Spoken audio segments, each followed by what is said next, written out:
I am starting, it's morning my dear students. बेटा concentration कीजिए, थोड़ा सा बैकबोन स्ट्रेट कर लीजिए। अर्ली मॉर्निंग में आप वीडियो देख रहे हो, हमारा वीडियो नाइट में अपलोड होता है और आई होप सो कि अर्ली मॉर्निंग आप अपनी ड्यूटी को सैल्यूट कर रहे हो और मॉर्निंग में ब्रेकफास्ट के बाद, मॉर्निंग में टी के बाद आप पहले वीडियो देखना स्टार्ट करोगे और अपनी स्टडी को डेली रूटीन पे कंटिन्यू करोगे। स्टार्टिंग बेटा एक्टिविटी की बात करूं ना, मूवमेंट एक्टिविटी यानी हलचल, एक्टिविटी यानी कोई ना कोई काम करना, कुछ ना कुछ हलचल, कोई काम करना, उसे कहते हैं एक्टिविटी। तो एक्टिविटी में दो पार्ट्स थे। आपको 11th स्टैंडर्ड के फर्स्ट लेक्चर में इंट्रोडक्शन में मैंने ये समझाया था कि एक्टिविटीज के दो पार्ट्स हैं। एक काम है जो काम आप पैसों के लिए कर रहे हो, किसी भी तरह से ईमानदारी से आप कोई काम कर रहे हो, चाहे वो कोई भी काम हो, वो काम अगर पैसों से रिलेटेड है यानी वो इकोनॉमिक एक्टिविटी है। आप जेब भरने का, घर के खर्चे का, प्रॉफिट कमाने का, फीस कमाने का सोच रहे हो, मींस कि वो इकोनॉमिक एक्टिविटी है। अच्छा, वो काम जिससे आपके पैसों का कोई भी वास्ता नहीं है, मंदिर में जाके सेवा कर रहे हो, किसी ट्रस्ट में जाके सेवा कर रहे हो किसकी, तो बेटा वो काम जो पैसों से वास्ता नहीं रखता उसे कहते हैं non economic activity. I am repeating फिर से बेटा, एक्टिविटीज की बात करूं तो एक होती है इकोनॉमिक एक्टिविटी और एक्टिविटी की बात करूं तो एक होती है नॉन इकोनॉमिक। पैसों से वास्ता रखने वाली तीन एक्टिविटीज, तीन, एक number 1 first employment, number 2 profession, number 3 business. Economic activities में एम्प्लॉयमेंट, प्रोफेशन और बिजनेस। बिजनेस बेटा, ये जो बिजनेस वर्ड है ना, ये समझो घर का ग्रैंडफादर है। जिस तरह से हमारे घर पे जो ग्रैंडफादर है, उन्होंने पापा को बॉर्न किया, पापा ने हमें बॉर्न किया, हमारी जनरेशन चलती आ रही है, यानी पूरी घर की रेस्पॉन्सिबिलिटी और पूरी फैमिली को जन्म देने वाला कर्ता धर्ता, द वर्ड कर्ता धर्ता, यानी याद करो बिजनेस। ये बिजनेस की वजह से पूरी आपका 11th स्टैंडर्ड का ओसी, पूरा आपका 12th स्टैंडर्ड का ओसी, बिजनेस नहीं होता तो कॉमर्स वर्ड ही नहीं होता। बिजनेस यानी उस घर का कर्ता धर्ता। तीन एक्टिविटीज, एम्प्लॉयमेंट, प्रोफेशन और बिजनेस। बिजनेस यानी घर का कर्ता धर्ता, परदादा, दादा, ग्रैंडफादर आपका। आगे बिजनेस में दो टुकड़े यानी बिजनेस के दो बेटे, एक बेटा इंडस्ट्री, दूसरा बेटा कॉमर्स। रिपीटिंग बेटा, तीन activities, employment, profession, business. Business कौन है? बिजनेस हमारे घर का ग्रैंडफादर, कर्ता धर्ता। बिजनेस को दो बेटे। बिजनेस क्या होता है मैं समझा रहा हूं ध्यान से। बिजनेस को दो बेटे, एक बेटा इंडस्ट्री और दूसरा बेटा कॉमर्स। कॉमर्स को दो बेटे, एक बेटा ट्रेड, एक बेटा एड्स टू ट्रेड।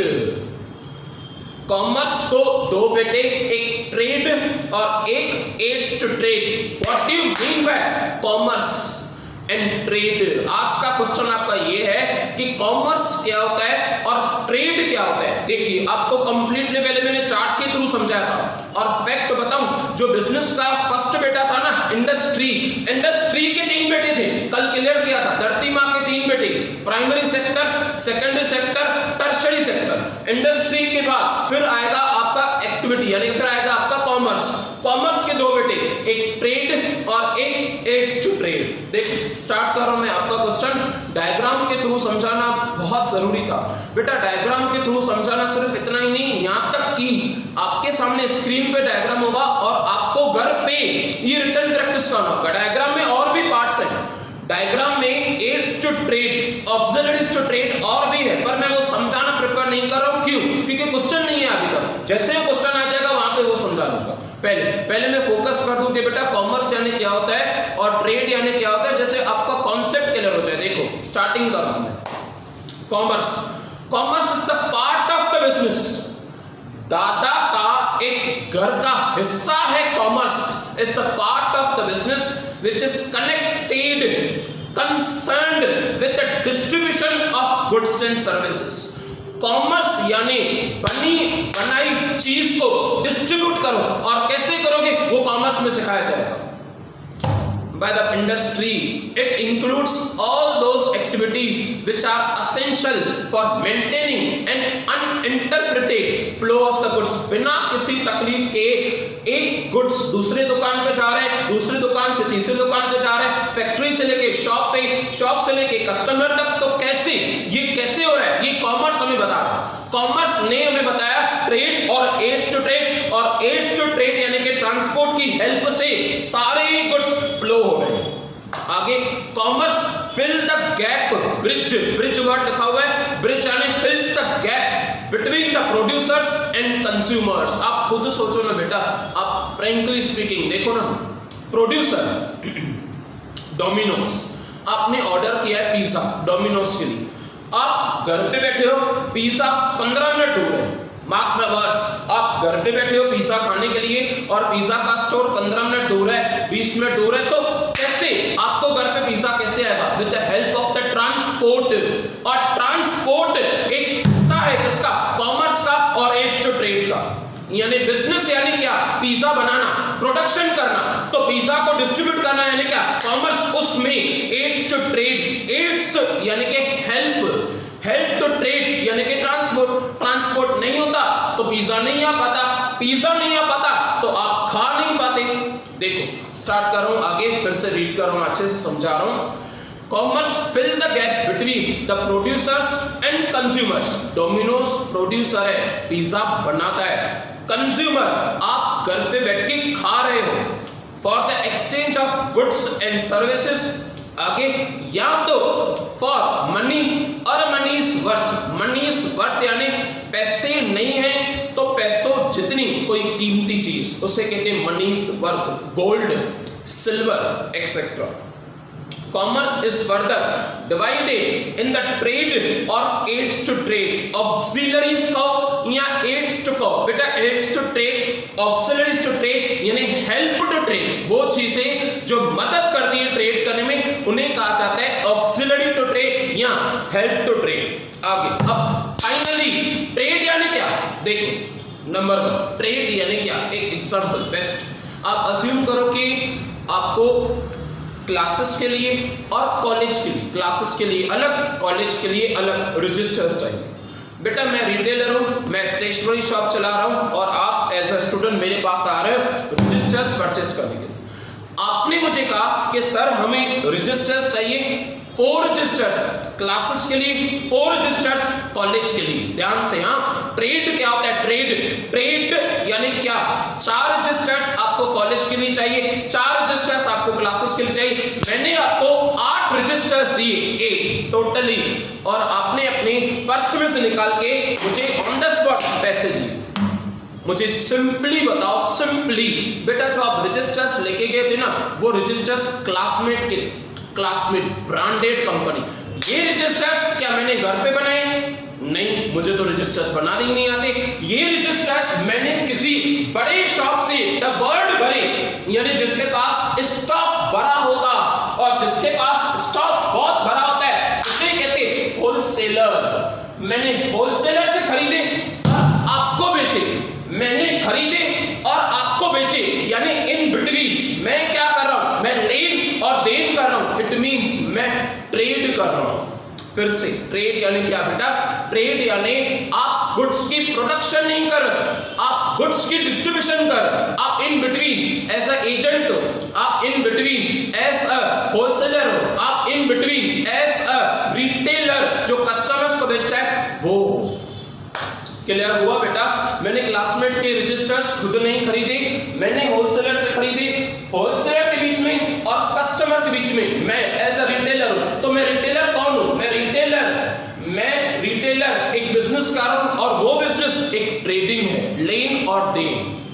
देखो आगे further, trade denote the buying and selling of goods and services. Trade यानी आप सिर्फ गुड्स परचेस करोगे, कस्टमर्स को सेल करोगे, गुड्स परचेस करोगे, कस्टमर्स को सेल करोगे। मैंने ये नहीं कहा कि मैं इंडस्ट्री हूं, इंडस्ट्री का कॉन्सेप्ट बहुत अच्छे से लास्ट वीडियो में मैं क्लियर कर चुका हूं बेटा, बहुत अच्छे से। आगे trade is exchange of goods, लेन देन। 8 रजिस्टर्स बेचे, 200 रुपए लिया, 8 रजिस्टर्स बेचे, 200 रुपए लिया। तो सिंपल, मैं लेन देन कर रहा हूं, गुड्स बेच रहा हूं, पैसा ले रहा हूं, गुड्स बेच रहा हूं, पैसा ले रहा हूं। आगे फॉर द मनीज और money's worth, goods are made available, goods are made available to the consumers in the different markets, trade facilities, the transfer of ownership and a possession of goods and services from seller to the buyer। देखो ना बेटा, simple बात है, बहुत अच्छी। मेरे shop पे पहले 100 रजिस्टर्स थे, 100 आपके आने के बाद 92 रजिस्टर्स रिमेनिंग है। फिर से कह रहा हूं, मेरे शॉप पे पहले कितने थे बेटा? 100 रजिस्टर्स। आपके आने के बाद आप जब चले गए ना, मेरे पास 92 रजिस्टर्स थे। ऐसे क्यों सर? 8 रजिस्टर्स तो हम लेके गए ना, यानी आप उस 8 रजिस्टर्स के ओनर बन गए और बाकी जो 92 है वो अभी तक मेरे पास है। मैं धीरे धीरे करके सारे स्टूडेंट्स को रजिस्टर्स भेजता जाऊंगा। नेक्स्ट, ट्रेड के बाद उन्होंने बताया बेटा, ट्रेड के 2 टुकड़े, ट्रेड के 2 बेटे, एक बेटा जो सिर्फ और सिर्फ घर के अंदर बिजनेस करे। द वर्ड घर यानी कि ये पोडियम। बेटा अगर बेटा जो घर के अंदर ट्रेड कर रहा है, घर के अंदर लेन देन कर रहा है, इस पोडियम के अंदर, इस पोडियम के बाउंड्री के अंदर ट्रेड कर रहा है, लेन देन कर रहा है, मींस वो बेटे का नाम है इंटरनल ट्रेड। वो ट्रेड जो हमारे देश के बाउंड्री तक किया जा रहा है, देश के अंदर, देश के बाहर नहीं, दिल्ली में किया जा रहा है, दिल्ली टू मुंबई किया जा रहा है, मुंबई टू कोल्हापुर किया जा रहा है, कोल्हापुर टू गोवा किया जा रहा है, गोवा टू हैदराबाद किया जा रहा है। यानी ऐसा ट्रेड जो घर के अंदर, जो देश के अंदर किया जा रहा है, उसे कहते हैं इंटरनल ट्रेड। दूसरा बेटा जिसे घूमने का बहुत शौक है, जो सारा दिन फॉरेन टूर कर रहे हैं, द वर्ड फॉरेन टूर तो एग्जाम्पल है, द वर्ड फॉरेन यानी कि घर के बाहर, यानी कि देश के बाहर, यानी कि पोडियम के बाहर, यानी कि इंटरनेशनल ट्रेड। एक्सटर्नल ट्रेड यानी वो ट्रेड जो दिल्ली और अमेरिका के बीच में हो रहा है। इंटरनेशनल ट्रेड यानी एक्सटर्नल ट्रेड वो ट्रेड जो मुंबई और दुबई के बीच में हो रहा है। इंटरनेशनल ट्रेड या एक्सटर्नल ट्रेड वो ट्रेड जो कोल्हापुर और स्विट्जरलैंड के बीच में हो रहा है। तो ये क्या है? दिल्ली और दुबई, मुंबई और स्विट्जरलैंड, ये सब क्या है? एग्जांपल्स। ये बेटा एग्जांपल्स एक्सटर्नल ट्रेड के। देखो रीड कर, इंटरनल ट्रेड और होम ट्रेड, या उसे आप डोमेस्टिक ट्रेड कह सकते हो। डोमेस्टिक फ्लाइट सुनिए आपने, वो फ्लाइट जो हमारे इंडिया की कंपनी की हो और इंडिया में ही बैठ के घूमे, डोमेस्टिक फ्लाइट। यस, आगे एक्सटर्नल ट्रेड जो बाहर जा रही हो। इंटरनेशनल फ्लाइट सुनी होगी आपने, इंटरनेशनल फ्लाइट यानी एक्सटर्नल, इस देश के बाहर, उसे कहते हैं फॉरेन ट्रेड या इंटरनेशनल ट्रेड। नंबर 1 की बात करें ना बेटा, तो इंटरनल ट्रेड यानी वो ट्रेड जो आप घर के अंदर कर रहे हो। घर यानी कि हमारा देश के अंदर इंटरनल ट्रेड को 2 बेटे। यस, आपको यही याद रखना है, तरीका यही है बेटा। कॉन्सेप्ट लेंदी है पर हद से ज्यादा इंपॉर्टेंट है और नॉलेजेबल है। ये लेक्चर, ये कॉन्सेप्ट आपको नॉलेज देके ही छोड़ेगा पक्का। जो बच्चे ये लेक्चर देख रहे हैं ना, जो बच्चे ये नॉलेज ले रहे हैं, लिटरली आपकी आज की समझ में और कल की समझ में काफी फर्क आ चुका होगा। आपको रियली फील होगा कि ये 10th में कुछ अलग था, 11th में तो कुछ और आगे अलग है। यस, आपका कॉन्सेप्ट इजी बहुत है पर थोड़ा लेंदी है, थोड़ा सा। देखिए इंटरनल ट्रेड, बेटा इंटरनल ट्रेड के 2 बेटे। एक होलसेल ट्रेड, जिस बेटे के पास बहुत सारा पैसा है, बहुत सारी जगह है, बहुत सारी ट्रांसपोर्ट है, बहुत सारा स्टॉक है, उसे कहते हैं होलसेल ट्रेड। दूसरा बेटा जिसके पास पैसा कम है, जगह कम, ट्रांसपोर्ट कम, गुड्स कम, क्वांटिटी कम, उसे आप कहोगे रिटेल ट्रेड। फिर से इंटरनल ट्रेड के बेटा कितने बेटे?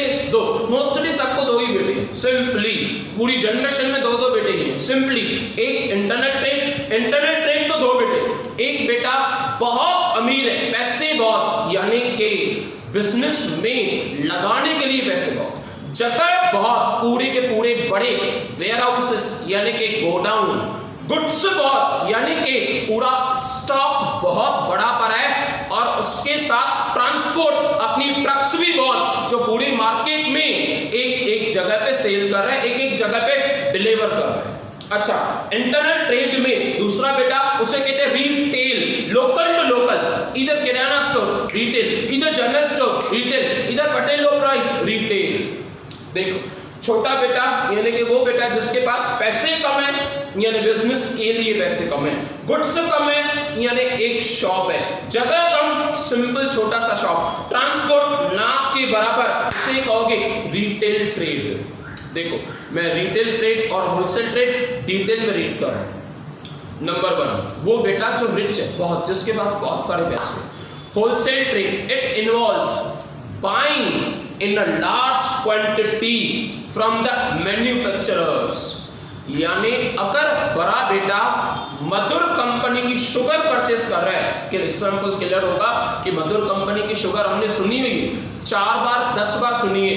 अगर बड़ा बेटा मधुर कंपनी की शुगर परचेस कर रहा है और पूरी ट्रक्स उसके पास मधुर कंपनी की शुगर बनी पड़ी है, बड़ी पड़ी है, यानी वो होलसेलर है और वो धीरे धीरे करके एक एक शॉप, एक एक रिटेलर को डिलीवर करेगा, यानी उसका काम होलसेल का है। होलसेल यानी बड़ी क्वांटिटी में खरीदो, सिंपल। होलसेल यानी मुझसे लार्ज क्वांटिटी में गुड्स खरीदो, नहीं तो नहीं खरीदो, सिंपल। आपको लार्ज क्वांटिटी में गुड्स खरीदने हैं, आपको मधुर कंपनी की पूरी गन्नी बैग्स खरीदनी, मुझसे ही खरीदो, नहीं तो मेरे पास नहीं है, उसे कहते हैं होलसेल ट्रेड।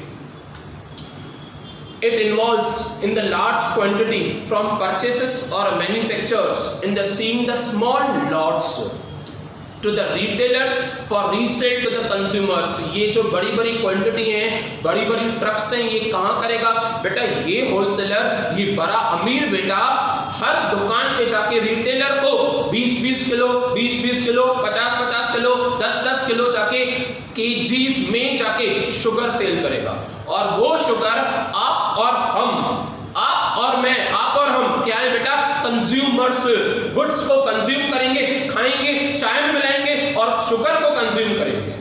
देखो the wholesaler occupies the important position, prominent यानी कि important positions since the manufacturers as well as middleman between the producers. No doubt कि इतना बड़ा बेटा, इतना अमीर बेटा खुद कैसे चाहेगा? खुद नहीं चाहेगा तो बीच में एजेंट को अपॉइंट करेगा, और एजेंट पूरा नेहरू चौक, एजेंट पूरा श्री चौक, एजेंट पूरा उल्लासनगर का 3 नंबर 2 नंबर सब धीरे धीरे करके कवर करेगा। होप सो कि आपका कॉन्सेप्ट क्लियर है। मुझसे जितना हो रहा है बेटा मैं ऑनलाइन अच्छे से समझा रहा हूं, जितना हो रहा है। देखो आगे, between the producers and retailers he is the first link in the trade of distribution। Number 1 ये डिस्ट्रीब्यूशन शुरू कहां से हुई? अगर होलसेलर के पास वो मदर शुगर नहीं होती तो रिटेलर कहां से लाते? आप और मैं कहां से लाते? आप और मैं रिटेलर से लेके आए। जो रिटेलर स्मॉल क्वांटिटी में बेच रहा है, रिटेलर कहां से लेके आए? रिटेलर होलसेलर से लेके आए। होलसेलर से डिस्ट्रीब्यूशन स्टार्ट हो रही है, बांटना। डिस्ट्रीब्यूशन यानी बांटना। Wholesaler is the first link in the chain of distribution। बांटने में पहला नंबर है, और प्रोडक्शन में वो प्रोड्यूसर, प्रोडक्शन में प्रोड्यूसर और बांटने में होलसेलर। देखो आगे नेक्स्ट, छोटा बेटा जिसके पास पैसे भी कम है, जगह भी कम है और क्वांटिटी भी, गुड्स ऑफ क्वांटिटी भी कम है। Retail trade, retail. आपको मन हो रहा है सर इतने दिनों से ना हमने डेयरी मिल्क चॉकलेट नहीं खाया, तो बेटा सिंपल बात है ना, सिंपल। आप घर से नीचे उतरो, आप किसी फ्लैट में रह रहे हो, आप बंगलो में रह रहे हो, आप ग्राउंड फ्लोर पे जाओ और ग्राउंड फ्लोर पे देखो आपके सामने एकदम सामने अनिल किराना स्टोर है। एग्जाम्पल, मैं किसी का नाम वो नहीं कर रहा, अनिल किराना स्टोर एग्जाम्पल है। और किराना स्टोर से जाके आप सामने as a general, as a kirana store से जाके आप चॉकलेट परचेस कर सकते हो। यानी वो कौन है? वो किराना स्टोर कौन? वो जनरल स्टोर कौन? वो किराना स्टोर, वो जनरल स्टोर एक रिटेलर है। आपको 10 रुपीस का चॉकलेट चाहिए, 1 पीस, सिंगल पीस, वो देंगे। आपको 2 पीस चाहिए, 2 पीस देंगे। आपको 10 पीस चाहिए, 10 पीस देंगे। सर हमें 100 पीसेस चाहिए, 100 पीसेस, तो बेटा 100 पीसेस आप होलसेलर से खरीदो। 10 बॉक्सेस चाहिए बड़े, 20 बॉक्सेस चाहिए पार्टी में डिस्ट्रीब्यूट करने, दूसरे फ्रेंड्स को देने, पूरी रिलेटिव्स में देने, तो फिर आप होलसेलर से खरीदो। देखो रीड कर रहा हूं मैं। Retail trade it involves It involves the buying in a smaller lots, यानी वो डेयरी मिल्क के छोटे छोटे पैकेट्स थोड़ी थोड़ी क्वांटिटी में वो बड़े भाई से, अमीर भाई से, होलसेलर से खरीद के आएगा. It involves the buying in a smaller lots from the wholesaler and selling in a very small quantity to the consumers for personal use. Dairy milk chocolate का 1 पीस, डेयरी मिल्क चॉकलेट के 2 piece, dairy milk chocolate के 10 piece, ये small lots है बेटा. 100 pieces, 1000 pieces, 10,000 pieces, ये बड़ी quantity, ये बड़ी लॉट्स है. आगे, the retailer is the last link in the chain of distribution. Number 1, first कौन था चेन ऑफ डिस्ट्रीब्यूशन? बांटने का काम कैसे शुरू होता है? बांटने का काम होलसेलर से, उसके बाद रिटेलर से. थर्ड कौन बेटा?